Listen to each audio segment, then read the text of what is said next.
You want to take a smell of it? Take a smell of my beef. It's like, no, I don't. I'm here with Tin Vuong, Hermosa Beach, California, steak and whiskey. Today we're going to talk a little steak. You're saying us damn hipsters don't know our cuts of steak whatsoever, so you're going to teach us a little bit today. Well, I'm going to hipsterize steak for you today. Oh, good.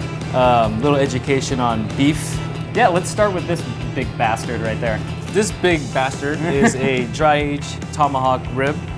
It is the rib cut from end to end. Mm-hmm. When you get a big tomahawk like this, you have what we call a rib cap right here. Mm-hmm. The rib cap has a lot of fat and has more flavor for me on this end. But you do get a lot of meat, probably a good 42 ounces of good old Omaha USA grade beef. It actually started off probably at 56 ounces, but during the dry aging process lost about 20 to 30% of its water weight to get that really meaty and fragrant beef. And do you usually serve that with a sauce or something? I like to eat dry steak just with good salt and good pepper, and that's it. This is a short loin. Short loin consists of a strip steak and a filet.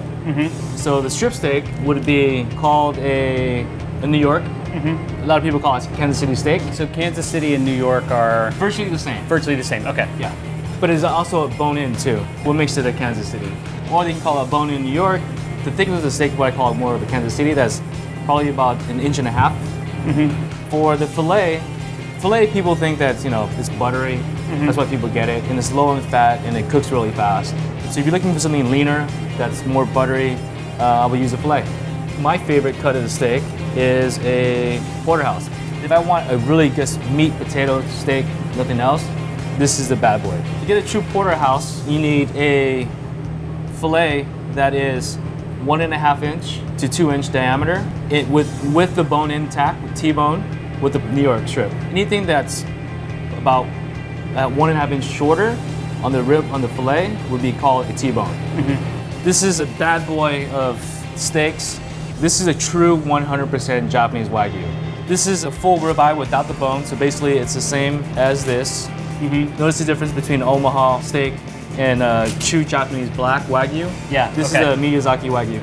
Miyazaki is actually the province or state in Japan that it's grown in, and this is where I think the best comes from. And how much does this thing right here cost, this big brick?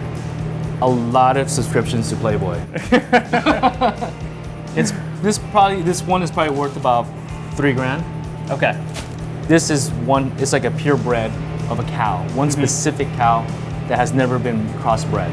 I mean, you can totally tell the color difference in marbling is amazingly different between the two. Yeah. Well, what are they feeding them? It's mostly corn-fed and rice straws. And the myth is, you know, Japanese women rubbing beer on it, but that's not real. Every farm has a way of feeding their cows, and it's whatever the farmer feels the best for that particular cow.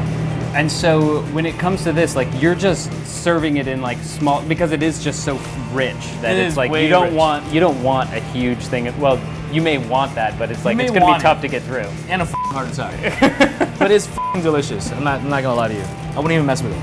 I would never marinate these steaks at all.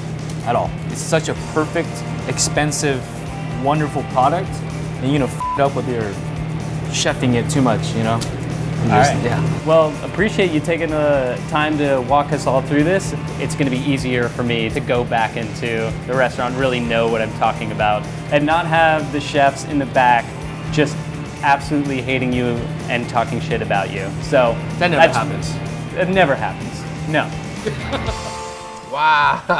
All right, Lindemans. This one won 600 plus medals and an A- from me. Australia. That's it.